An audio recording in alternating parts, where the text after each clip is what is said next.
What's up, guys? Welcome back to another episode of Pelk Talk. Today I talked to Brennan O'Neil. Brennan has been in the spotlight ever since 8th grade, being the world's earliest lacrosse commit ever. Throughout Brennan's lacrosse career, he has lived up to the hype, recently being named Inside Lacrosse #1 incoming freshman. I cannot wait for you guys to listen to this conversation. Now, enjoy. What's up, guys? Mitch Pelkey back again with another episode of Pelk Talk. Today joined by Duke commit #1 in the 2020 class, Brennan O'Neil. What's up, Brennan?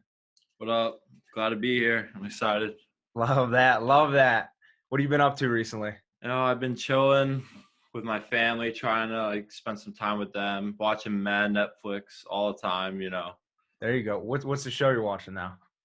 Well, I finished Money Heist. That Okay. show was really good. I got to find a new one now, but that show was really entertaining. What are you a big movie guy or TV show guy?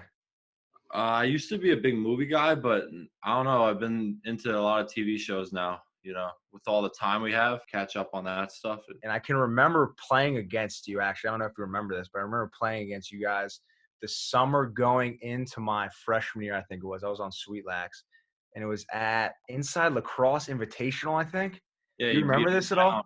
Yeah, you beat us down pretty good.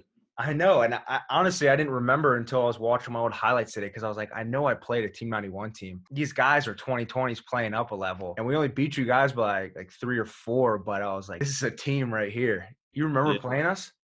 Yeah, I do. Yeah, you guys were one of the first teams in a while to really whoop us, and you kind of humbled us, but we were playing up in a big tournament.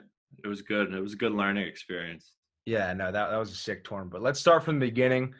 Growing up in Long Island with parents that didn't really know too much about the sport, how did you kind of get into playing? Well, my sister did it in middle school, just for fun.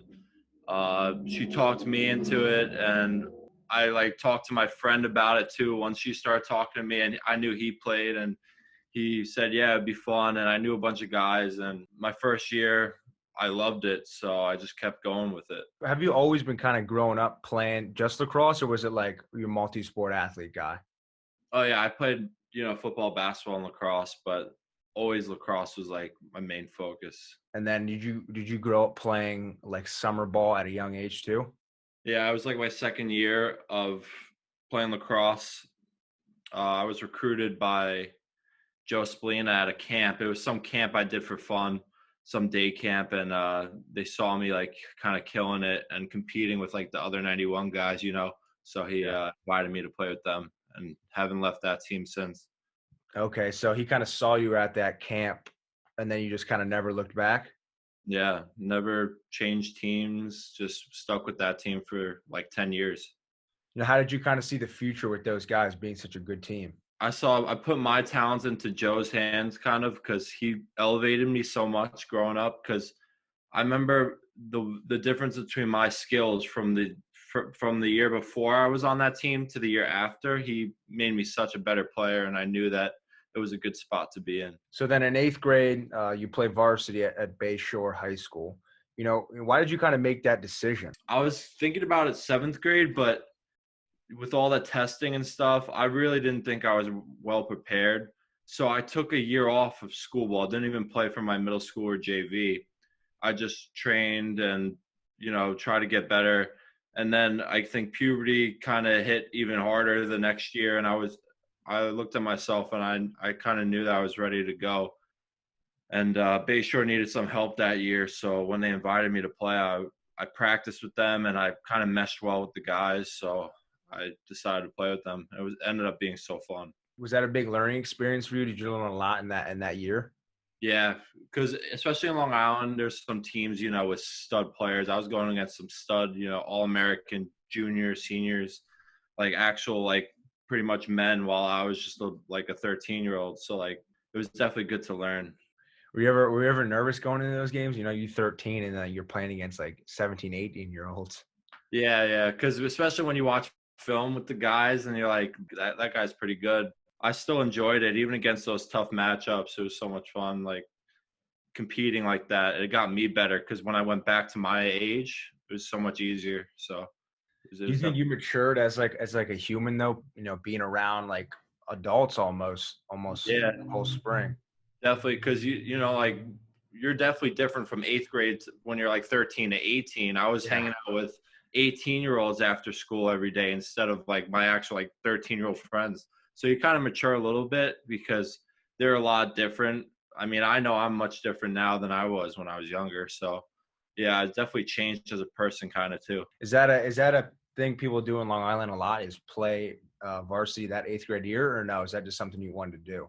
A good amount of guys did it. I knew a couple guys who did it, and a lot of my friends did it. But that was just something I really wanted to do. Growing up, I kind of saw other people getting moved up, and once I found out it was possible to get moved up in eighth grade, I was like, really want to do that. Yeah. So how does that work? I know for me, my 8th grade year, I had to play JV because I couldn't play varsity because we only got 4 years of eligibility. Is that a rule in Long Island? No, I don't know why, but for some reason the clock starts as soon as ninth grade. So like, let's say you do another year. The only way you can play 5 years after you hit ninth grade is if you go to a different, PG school.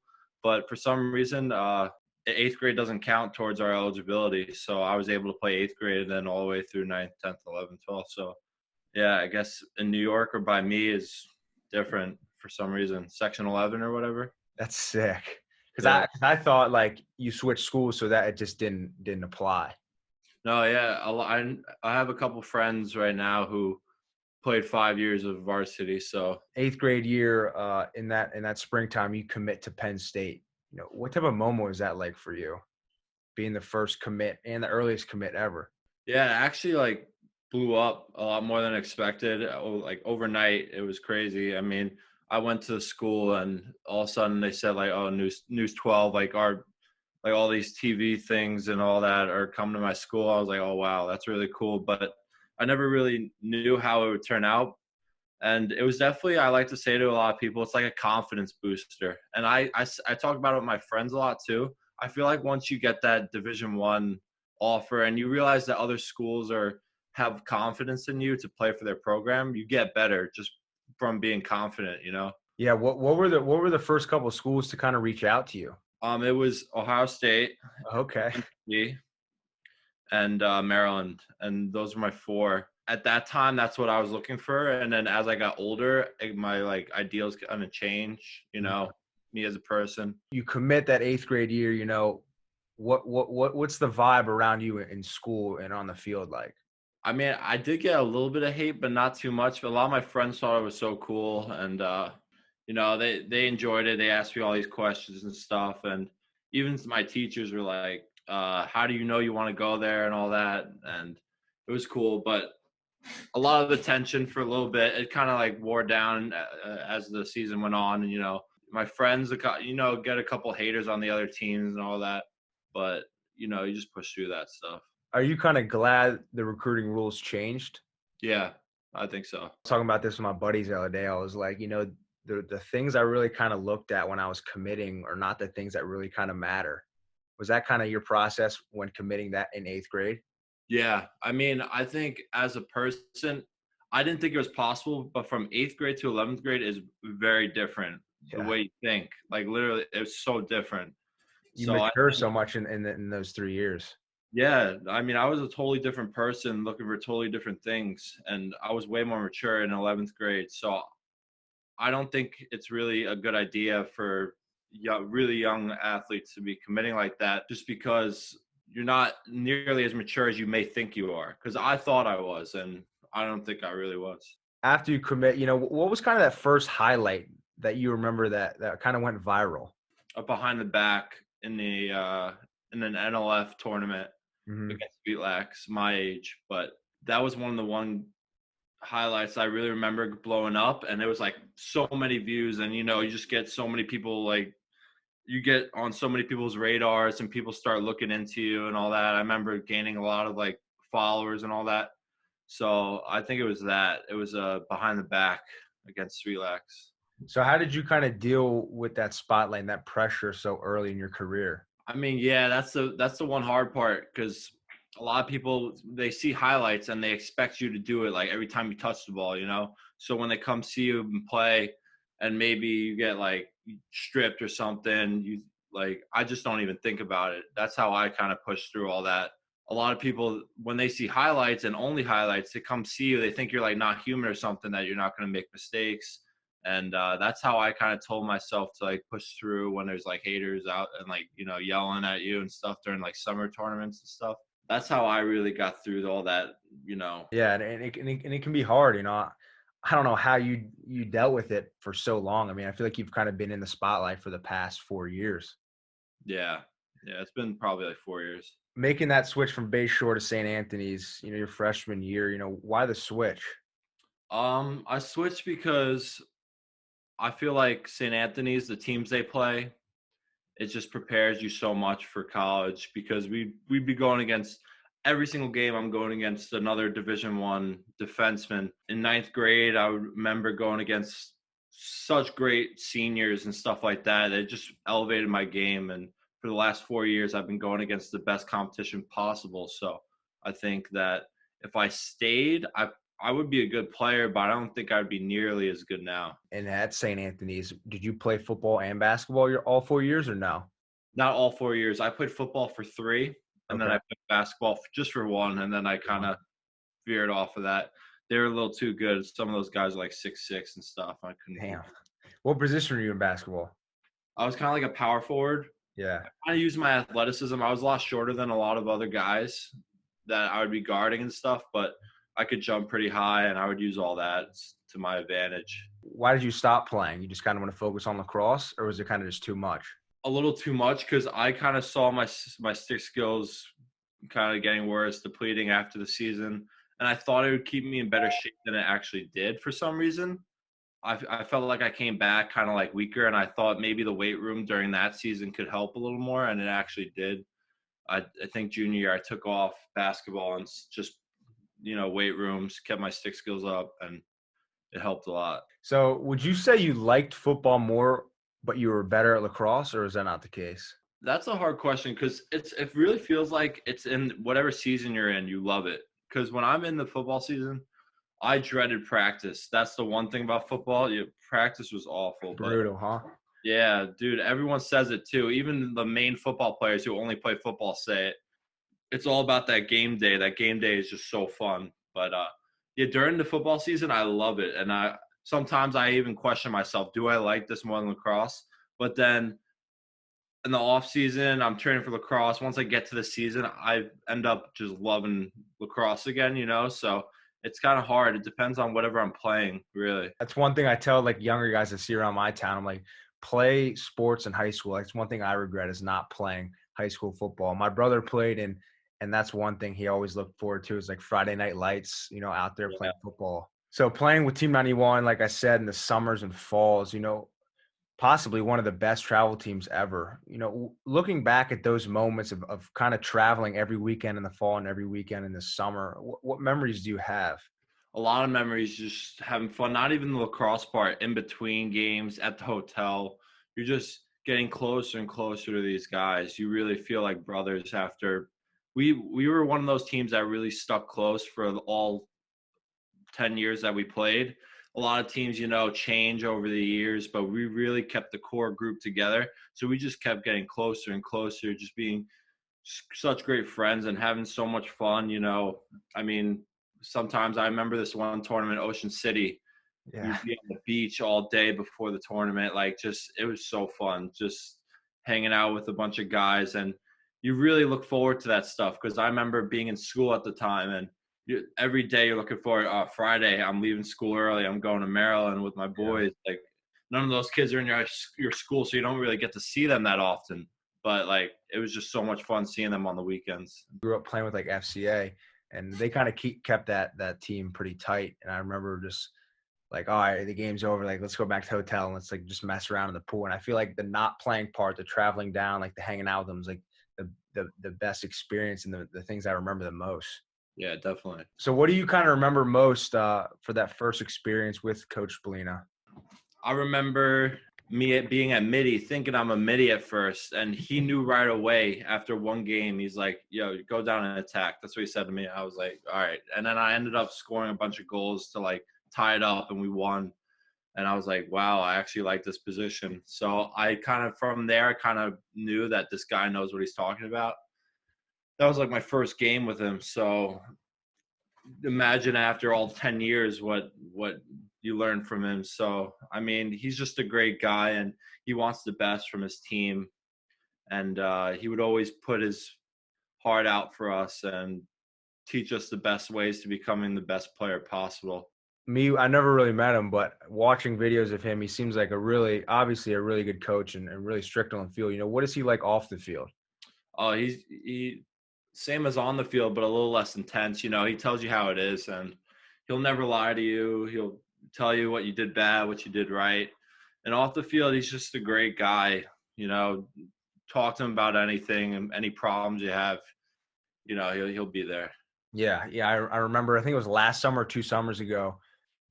We finished up playing a game, and after we were done, it was you guys versus the 2020 FCA team with Daniel Kelly and Chorus. And I remember watching, I was like, dude, is this serious? Like, looking around, there's like every player, every coach, every parent just watching. Yeah, we got a lot of people at those types of games. Everyone knew what type of game it was going to be. So then fast forward, you end up decommit from Penn State and commit to Duke. Why the decommitment? I said before, I mean, I changed a lot as a person, and I saw Duke as such a great environment for everything. Like social life, everything's balanced there. Social life, athletics, academics. A bunch of my friends are going there. It has a lot of Long Island blood in it. So I thought, me as a person, I kind of fit better here. And the more and more I kind of walked around there and stuff, I just kind of fell in love with it. Yeah, and when you were going through that process, what schools kind of reached out to you? A lot of different schools on September 1st reached out to me, but I made sure I wasn't going to spend all my time at like some of my friends didn't really visit other schools. They did that, but I really kind of had 4 in my mind. It was Penn State, and then I visited Notre Dame, Virginia, and Duke, and those are my top 4. So I ended up making a choice from those 4 visits. What kind of stuck out from you from Duke than the other schools? They were a lot similar in a lot of ways. They had a lot of positives. Every single school has you know this too from visiting all the schools. Every school has its like positives, and they're all sick. So Yeah.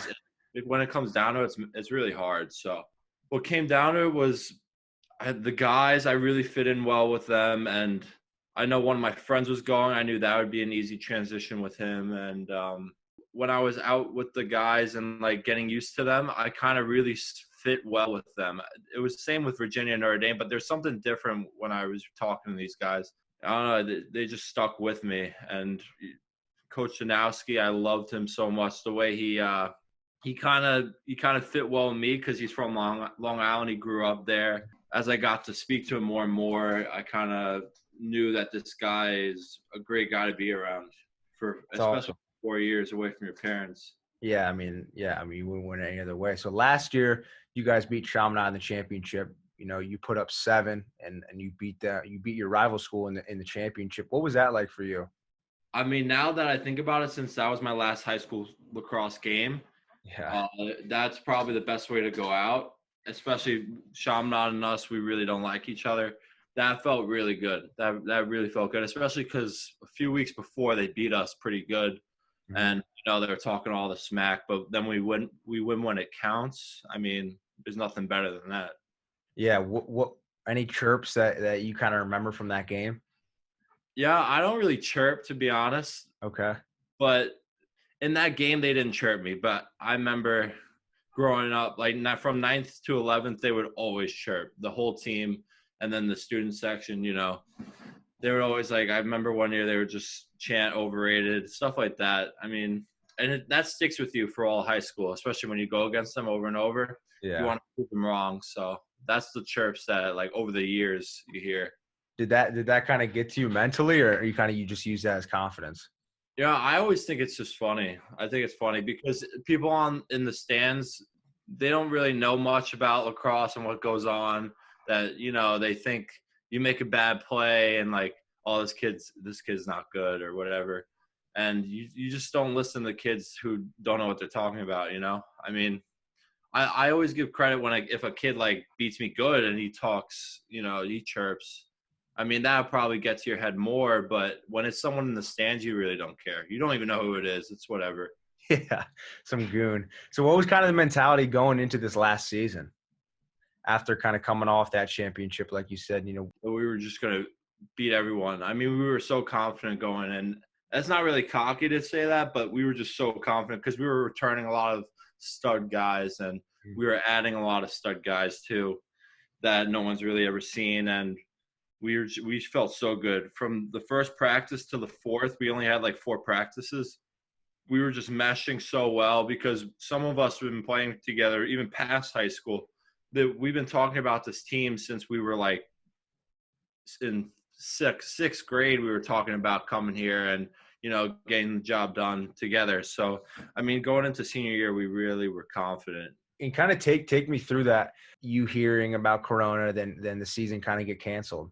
Yeah, it was really, really weird because we were talking about it and a couple guys were like, oh, season's canceled. And I was like, I really wasn't that into it. I wasn't looking in the news or anything. I was like, how could they cancel a season that quick? Before it even happened, I was saying there's no way they're going to do that.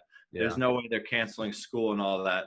And originally we thought we had a scrimmage the next day and we were like, all right, we're going to get the scrimmage done, maybe lose a few days of school, come back, play.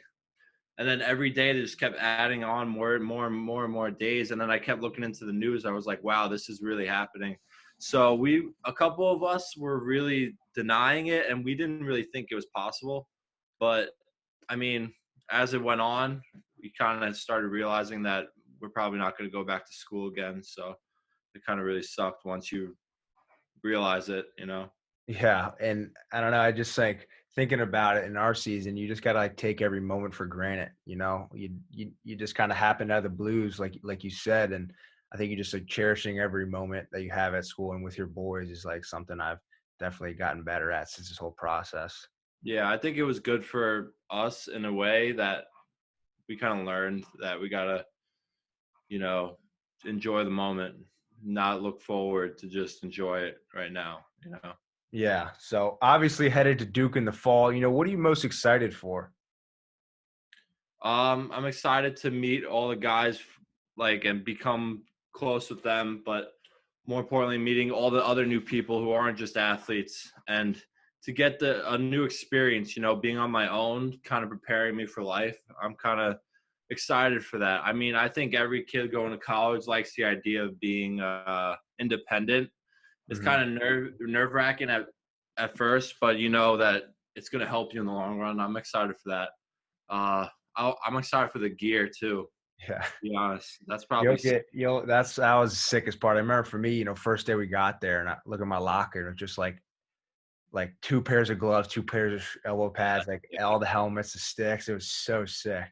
Yeah, it's probably so much fun, and you're probably looking forward to that. Yeah, no. And what was kind of the thought process when you guys heard you were getting Michael Sowers? Yeah, when I heard that, I was so hyped because this guy, not only is he a stud scorer, but he'll make everyone around him just so good. He's kind of like he's that facilitator that every offense needs. So I mean, I was hyped seeing that. It was cool to see all the posts on Instagram and all the comments saying, wow, they're going to be really good next year. And I was thinking in my mind, like, yeah, we really are, especially because we're returning a lot, Yeah. It's going to be fun. There you go. So kind of looking down the road after you graduate Duke, is the PLL in your future? I mean, if I have a really successful college career, which I'm hoping, I mean, yeah, PLL looks like a lot of fun to be a part of. It looks like a really good experience. It looks like every PLL player that I see in the league, they love it. So I mean, I don't see why not. Right out of college. Yeah, for sure. And I was kind of looking through your Instagram too. You playing box. What about the NLL? Yeah, the NLL is something I really want to do too. I wanted to do that since like 3rd grade. When I first played box, my friend got me into box and he got me into the NLL. I would be watching the NLL and I would love it, especially since some of my favorite players are mainly NLL players like Mark Matthews and all that. I would love to play in that league. That would be sick. Kind of doing my research as well. Paul Carcaterra kind of using your name in the same sentence as like a Mikey Powell and Lyle Thompson. What does that mean to you? being not even playing a college game yet, and your name's already in the same sentence as greats? Yeah, that puts like a lot of pressure on me, saying that type of stuff. You feel like you have something to prove, especially with a guy like him saying it. It means something. So it was definitely cool. I remember seeing that too, and it's hard, once you think about it, that you have a lot of eyes watching you and you have something to prove every game, but you just take it step by step and enjoy the moment. Yeah, I like that. I like that. So every interview you've done has been about lacrosse. What does Brennan O'Neil do outside of the sport? I like going to the beach. I mean, I live in Bayshore, so Bayshore, New York is a place that's really close to Fire Island, and I like going there with my boys. Going to watch movies is a big thing of mine. TV shows, just having fun with my friends. We don't really like to bring up lacrosse all that much. You play it enough, and you don't want to get really tired of it. So Yeah. I just try to like enjoy the moment and spend time with my friends while I still can. Yeah, I like that. What's your favorite movie? My favorite movie, to be honest, I don't want any kids, looking it up. So I'm not gonna say that one. Probably one of my close second favorite. I really like Avengers, Okay. superhero stuff. The one that I really liked that was kind of recent was the Joker. I don't know if you saw that one. That No, one. I didn't. So Yeah, you're big into those type of movies, huh? yeah. I think superheroes are sick. When you see how they're upcoming, and if they had like a bad childhood or whatever it was that like brought them up, it's sick to see. Yeah. So I was obviously watching your highlights in all rap music. Are you a big hip hop guy? Yeah, I love rap, but I actually do have a really wide range. Okay. I do like, anything old rock and all that stuff. I really am not picky, but for the highlight tapes, I put rap just because I feel like it'll relate better with the people watching it, kind of, Yeah. because a lot of kids watching it. And I'd get a lot of crap if I put anything else than that. But What's kind of the song you're bumping to nowadays? I like Polo G a lot. So one of Okay. his songs is 21 on his new album. That's the one I probably play a lot right now. Okay. Um, I know from watching your highlights, I know you like different stuff too. Yeah, I'm a huge rap guy, like every day. Yeah. I'm a big fan of Drake's new album, so I'll be bumping that recently. But rap's been my thing. You were on my radar ever since I saw that one. I don't know what The grade you were freshman in, but year. yeah, it was probably freshman year, dude. It was so funny. You were putting like It was different. Quint. Yeah, it's Quint. Thank you. I appreciate that. It was Quint's like talking over my playing. I remember like coming with that. Yeah, it wasn't you. It wasn't about you, but it was funny. Yeah. And everyone in the comments was like, dude, look, why is Quint talking about this guy? Yeah, that was a funny one. Sweet. Well, kind of to our last section here called Quick Talk on Pelk Talk. I'm going to give you a quick phrase and you kind of give me a quick answer. Say whatever word. Yeah, whatever word, whatever sentence, whatever you want. All right. Favorite food? Pizza. Made calves all the time or only on the field? Mid-cast all the time. Best rapper? Eminem. Okay. Favorite player you looked up to as a kid? Mark Matthews. Biggest pet peeve? Saying something and then doing the opposite. Okay. Telling people to do something and then doing the opposite. Yeah. Favorite teammate of all time? Andrew McAdory. Biggest hack you've ever played against? Connor O'Reilly. Okay. If not Penn State and Duke, then where? Notre Dame. Where do you see yourself in 5 years? 5 years, I see myself playing lacrosse still, definitely. Trying to get a good steady job. I like that. Well, sweet, man. Brennan, I really appreciate you coming on Pelk Talk. Really good conversation. Where can the fans find you at? Find me on Instagram, Brennan.ONeill34. Sweet. Well, Brennan, I appreciate it. Best of luck to your career to come. Thank you. I had fun.